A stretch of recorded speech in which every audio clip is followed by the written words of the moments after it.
Yes, my main man, Coach Tom Coughlin, who beat the New England Patriots not once, but twice, beat your Green Bay Packers a couple times. Both of those years. In the playoffs as well.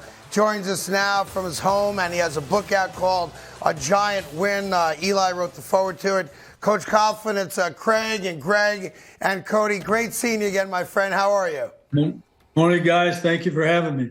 It's been a long time since I saw you. The last time I saw you, you were actually kicking me out of a softball game, which I will get to in just a little bit. I wonder why, after all these years, did you decide to put pen to paper and write a book about this Super Bowl experience? I think it's the greatest Super Bowl of all time, certainly the greatest upset of all time. When you stop and think about Tom Brady, Bill Belichick, they were the greatest offensive machine at that time in the history of the National Football League. Plus, they had the number 4 defense in the league. They were a great team, who was undefeated. We had played them in week 17 in the regular season. They beat us 38-35, and of course, the Super Bowl was a much different story. But it was a great game, and when you think about what our country's been through, the COVID, recession, et cetera, and you think about all of us who have been knocked on our butt before, this book is one that can provide inspiration. It can provide hope, because nobody, Greg, gave us a chance to win. Nobody. Every of the Fox team, picked the other team, whether it was Tampa, whether it was Dallas, whether it was Green Bay, or whether it was the Patriots in the Super Bowl. So we overcame all odds to win, and it was only because we continue to believe in ourselves. Listen, you making that run resulted in me having to walk across the Brooklyn Bridge in a Speedo and a Jeremy Shockey jersey, because I was like, there's no way they're getting through Dallas, let alone getting through Green Bay and New England. I wonder what a lot of people, that aren't New Yorkers may not know about that run is that it started, if I remember correctly, with a goal line stand against Washington in week 3, I think it was. And absolutely, you guys are about to go 0-3. It's going to collapse and fall apart. Jerry Reese, your general manager, refers to Eli Manning as a skittish quarterback. And then all of a sudden, bang, it clicked. And I'm trying to figure out, from your perspective, what was it that clicked that sent you guys on your way? Well, you got to remember now, after the 06 season, the media was trying to run me out of town. You remember that. Mm-hmm. I mean, they all but had me fired. We hate Coughlin, let's get rid of him. So that was the story. And then we get through the offseason there, and I hired Steve Spagnuolo as my defensive coordinator. In the first 2 games, we promptly gave up 80 points, right. If you remember. So we go to Washington, we're 0-2. All the speculation is out there, and I'm not trying to pay any attention to it, but we know it's reality. The Redskins lead us at halftime. We go back in the second half, take the lead. It's 3rd and 13 from our minus 21 yard line. They throw a pass down to the 1. Okay, there's 1:05 to play in the game. They rushed down and clocked the ball, which stopped the clock. They threw a play-action pass, then the same run twice to the left with no huddle, and we stopped it. Kavika Mitchell made the first tackle. Aaron Ross made the second tackle, and that gave us the win. Well, we were obviously elated. We went on to win 6 straight and then went into the second half of the year. And, you remember that. It wasn't even easy then. We had the bad loss to Minnesota. Right. We got beat by Washington at home with a backup quarterback. So we had 2 games left to play. We had to go to Buffalo, and I told our team, I suggest we go to Buffalo and win, because if not, we're going to have to play the undefeated New England Patriots just to get in the playoff. But, of course, we went to Buffalo and won, and then the Saturday night game against New England, when they were striving to be 16-0, the thing that upset the media there is they were about 50-50, is I chose to play. We're going to play our starters. We're going to play as hard as we can, because the very proudful New York Giants history was not going to look back on that game and say that we hadn't done our best to try to defeat a team that was 15-0 at the time. I remember that Saturday night game under the lights, and you gave them everything they wanted. And then, the legend of that game became, even though you lost, that you guys looked at each other in the locker room and knew that you were as good as them, and if given the opportunity to play them again in the Super Bowl, they weren't going to scare you? How real is that? Well, there was no scare word, but the idea that we could play with them, and their players were really saying that as we left the field. But the idea that we could play with them certainly was something that we took from the game. And, as I said, the playoffs come next week. And the fact that I played our starters, we lost 2 players for at least one game there. Mitchell and Sean O'Hara, our center, both had MCLs. And we didn't get them back until after the Tampa game in Dallas. Now, what was your perspective of the Tyree catch that we're looking at here in the Super Bowl? Did you think he caught the ball live, or did you think it hit the ground?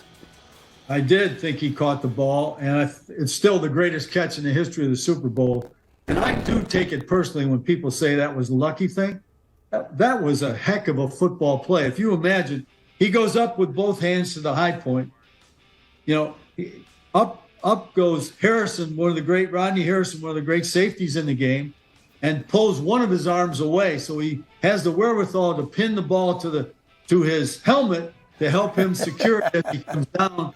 He maintains control of the ball completely. What I remember is I'm on the side looking right at Mike Carey saying, Mike, do not blow the play dead. Right. Here's Eli worming around back there to get out, and he does get out.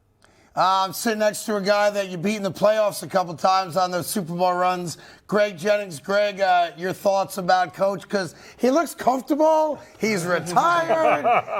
By the way, I did radio in New York for the majority of Coach Coughlin's New York career. I've never seen him smile this much. Right?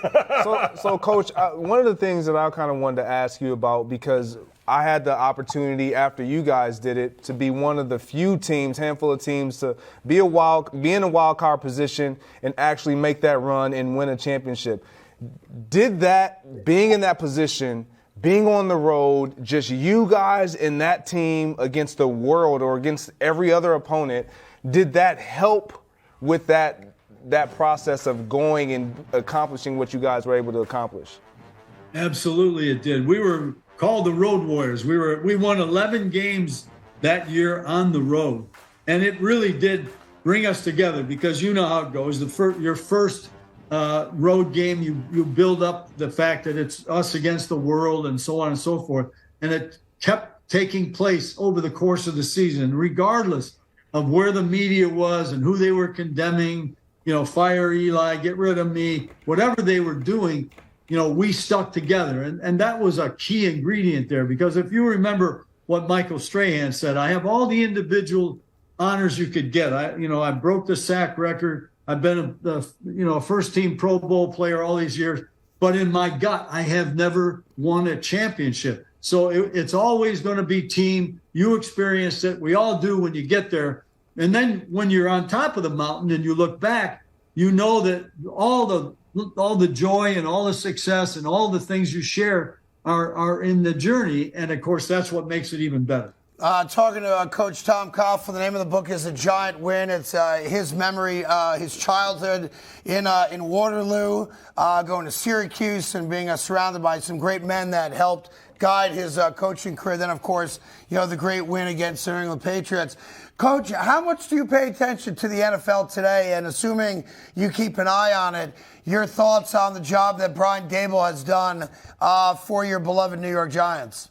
I think Brian's done an outstanding job. When you think of 11 of their 13 games were one-score games in the fourth quarter. So they're in everything, the exception being the Eagle game. But I think he's done an outstanding job. And I think those players, the Giant players, have responded to his style.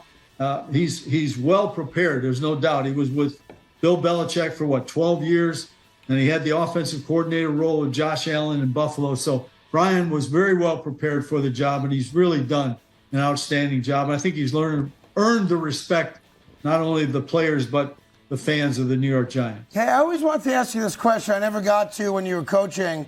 Your daughter married Chris Snee, who obviously played on your Super Bowl teams, and I'm trying to figure out that dynamic in the locker room where there's got to come a point where you got to be critical of the job maybe he's doing individually or the line is doing, but at the same time, you know, they're coming over with the kids, you know, to see Grandpa on the weekend. How did you navigate that? You know, Chris is a great player, and I think one day he'll be recognized in the Hall of Fame. But, you know, the quality of the individual, you know, he very serious, you know, usually grumpy, you know, as a player.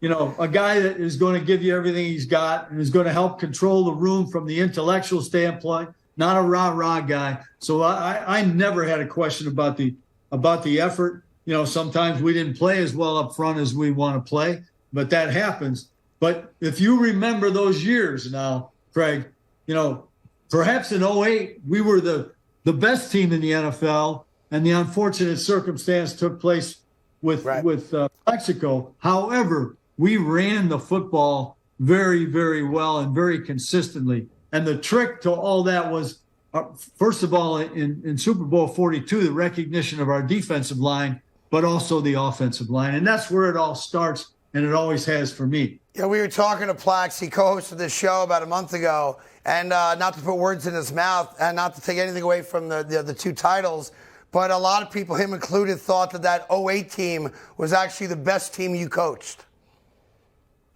We were a good football team. And, you know, we had gone through the 2007 season with Plaxico hurt most of the time. You know, he had a ligament injury in his ankle, couldn't really practice that much, was hurt going into the Super Bowl. I didn't even know if he was going to play until I had to exactly send in the inactive list. And, of course, what a relief it was for us to know that he would play. But yeah, that 2008 team was a very good football team. And his unfortunate accident cost us a lot. Hey there, thank you so much for watching The Carton Show. You can subscribe right here to get all the latest bits and segments from the show. And by the way, while you're at it, we have a lot of great shows on FS1, so check them out too.